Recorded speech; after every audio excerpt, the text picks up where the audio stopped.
Olha, em 1826, o desaparecimento de um único homem deu início a um dos capítulos mais bizarros da história dos Estados Unidos.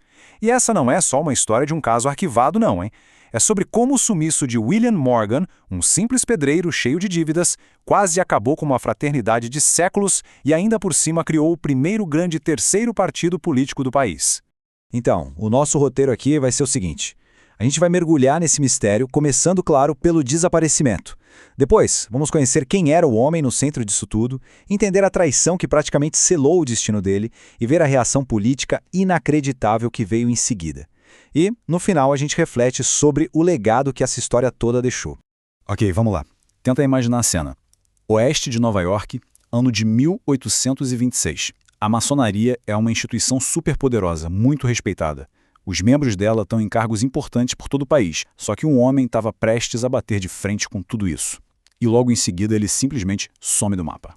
E aqui está a pergunta de $1 milhão, a questão que alimentou todo o escândalo. Para quem era contra a maçonaria, não tinha dúvida. Ele foi silenciado para sempre. Já para os maçons, a história era outra. Ele pegou um dinheiro para sumir e começar uma vida nova. A verdade? Bom, a verdade nunca foi totalmente descoberta. E foi essa incerteza que botou fogo no parquinho. Para a gente entender essa história toda, primeiro a gente precisa saber quem era esse cara afinal. O William Morgan não era um herói de filme nem um vilão caricato. Ele era uma figura bem complexa, sabe? Um homem movido principalmente por desespero e muito ressentimento. O Morgan, ele era um cara comum para a época, um americano que estava ali lutando para sobreviver. Nascido na Virgínia, ele vivia se mudando, era um pedreiro que nunca conseguia se firmar de verdade em lugar nenhum. Quando ele finalmente parou em Batavia, lá em Nova York, a fama dele já tinha chegado. Um sujeito azarado e com pouco dinheiro. Olha, tem uma descrição da época que resume o Morgan perfeitamente. Diziam que ele era conhecido por 3 coisas: beber demais, falar demais e ter muitas dívidas. Ele parecia estar numa espiral, sabe? A situação financeira dele era muito ruim e as dívidas eram um problema constante. E esse detalhe vai ser fundamental para o que vem a seguir. A relação do Morgan com a maçonaria era, para dizer o mínimo, uma montanha-russa. Ele chegou se apresentando como membro e, por um tempo, até aproveitou a ajuda e a companhia da fraternidade. O problema é que os maçons locais começaram a desconfiar se ele era mesmo um membro legítimo e acabaram excluindo ele. Isso deixou Morgan furioso. De uma hora para outra, ele passou de beneficiário a inimigo declarado. E aí, juntando a raiva com a conta no vermelho, o Morgan teve uma ideia. Uma ideia de vingança que, de quebra, poderia encher o bolso dele. Ele ia expor todos os segredos da maçonaria em um livro.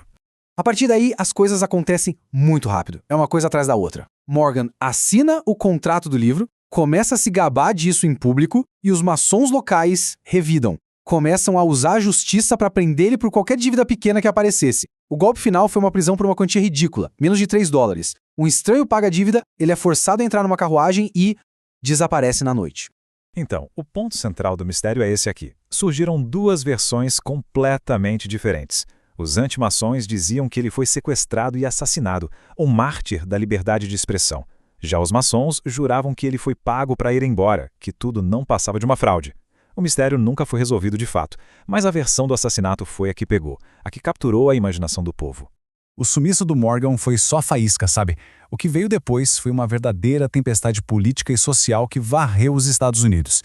Um caso local que virou um movimento nacional. E claro, onde tem fumaça, sempre aparece gente querendo abanar, né?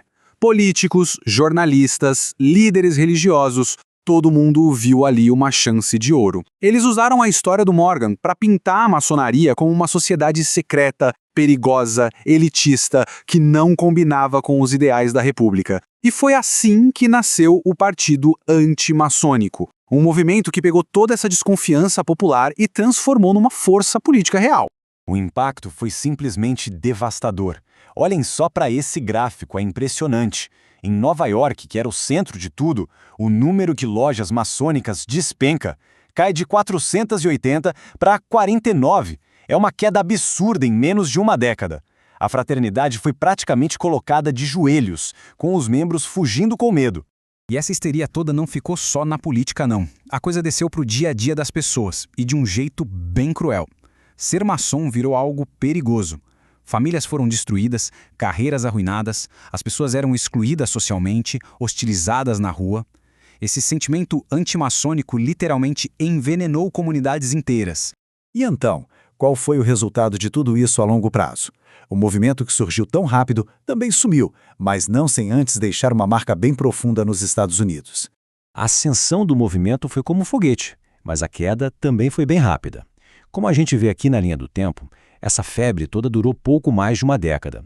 Lá pelos anos 1840, o país já estava de olho em outros problemas bem maiores, como a escravidão, e a energia do movimento antimaçônico simplesmente se esgotou.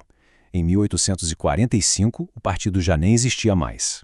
E é com essa pergunta que a gente fica no final. Como é que pode, né? O sumiço de um único homem, um cara azarado e endividado, quase destruiu uma das fraternidades mais antigas do mundo e ainda mudou os rumos da política americana. O caso Morgan é um lembrete muito poderoso de como a história pode ser moldada por um único evento, por um mistério, e como o medo, quando se junta com oportunidade política, pode transformar a vida de uma pessoa em uma saga que redefine uma nação inteira.